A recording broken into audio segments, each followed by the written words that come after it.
You're watching the FW1 Aussie racing cars.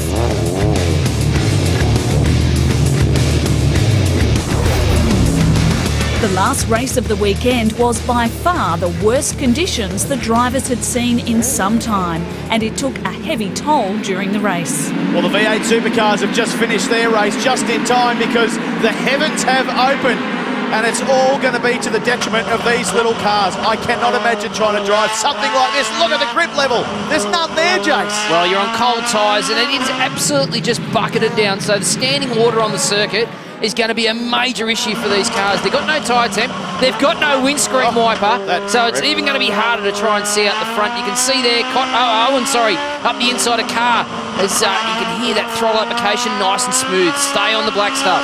Well, it's also not about just putting the power down, it's about trying to get it round the corner as well. And here's your championship leader coming into this round. He's in pit lane, clearly can't see a thing. He's not going to risk his car or his life when you are travelling at these speeds, so that's a pretty brave call coming in. Pingle underneath Ward. Oh, round he goes, round. He's back on the track again. So there's plenty of action, a bit of touch there, and away he went.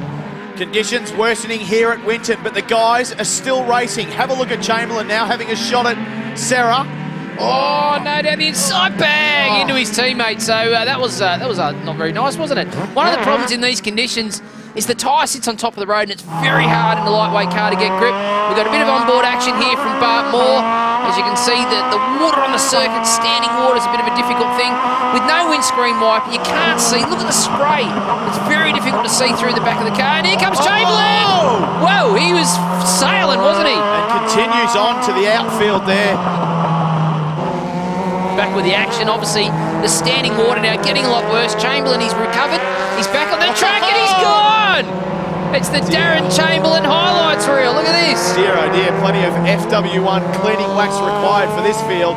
Now here's some more replays down at turn 3. The conditions are just getting shocking down here at the moment. Mark Tarrant run off there. We've got another one going off. You can see the standing water. We've got cars spearing off everywhere. Kim Cottrell there into the sand pit.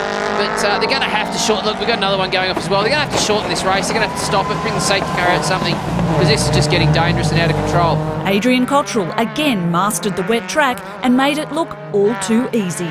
Adrian Cottrell braving the conditions, turns in. He's got a couple of corners to go. Look at the standing water. Yeah, man, this is crazy. And as we just heard from race control, they are going to put the checkered flag out at the end of lap 6. As we approach the finish line here, this is the end of the race. Cottrell's going to win the second race for the weekend. What a great result. And isn't he happy inside the car? This is going to do wonders for his championship too. Tyler Owen, a great effort also. He comes through second, and it looks as though Simon Smith in the big kart track car, he's going to finish in third position. A magnificent effort keeping it on the island. Grant Ludby there in fourth and making his debut in racing cars. David Serra in for fifth. Well, they've managed to survive an action-packed race. Peter Carr there, he's come home in 6th place after winning some races early on the weekend. That's enough to put him on the podium for the weekend in 2nd place. Tyler Owen is in 3rd, but Adrian Cottrell, he's the man of the moment. Let's hear what he's got to say. This has been a great weekend out for you. Yeah, it really has. I've had the first win this morning and then another win today, and took the round win, so I was pretty stoked with it all, so it's good. What do you put the change in form down to? We've done a little bit of setup changes, obviously for the wet track there, but yeah, we just, probably me as a driver, just learning how to drive these cars. They're a lot different to anything else that I've driven, so yeah. Well, coming into this round, Kyle Clues was in the lead of the championship, but after some consistent driving, Peter Carr takes away the championship lead. Championship leader. It's come very early in the season. Yeah, that's a good thing. I guess it's always good to be defending rather than having to attack, and that's the position I'd been in since Adelaide, that I had to just attack every race, and now hopefully the foot's a little bit different and I can just be consistent and finish trying to get points for the championship. So after an amazing effort in the wet, Adrian Cottrell takes the round win here at a very wet Winton.